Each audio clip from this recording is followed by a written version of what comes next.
Li hanno presi all'alba di oggi a Brescia, Catanzaro e Latina. 3 africani, un ghanese, un nigeriano e un ivoriano, tutti ritenuti membri di una organizzazione criminale che ha fatto sbarcare a Lampedusa centinaia di stranieri provenienti dal centro e dal Nord Africa.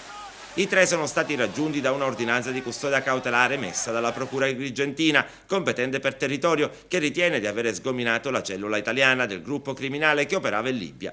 Indagini che sono cominciate grazie alle dichiarazioni di diversi cittadini africani ospitati dopo lo sbarco sulle coste di Lampedusa nelle strutture ricettive di alcune città italiane, tra cui Verona, Venezia, Torino, Bologna, Pordenone, Piacenza, Pavia, Modena, Latina, Napoli, Caserta, Campobasso e Catanzaro. Gli stranieri che si sono affidati all'organizzazione criminale per raggiungere l'Italia provengono soprattutto da Mali, Nigeria, Costa d'Avorio, Niger, Togo, Burkina Faso e Ghana. Erano costretti a versare ingenti somme di denaro e a viaggiare per giorni in condizioni disumane, rischiando la vita.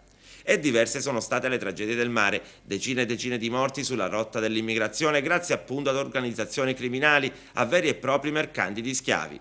Quella conclusa oggi non è che l'ultima inchiesta in ordine di tempo da parte della Procura di Agrigento sul fronte della lotta all'immigrazione clandestina, un settore particolarmente attenzionato dal vertice dell'ufficio, con in testa il procuratore capo Renato Di Natale e l'aggiunto Ignazio Fonzo, grazie anche al braccio operativo delle forze dell'ordine e della Questura di Agrigento in particolare.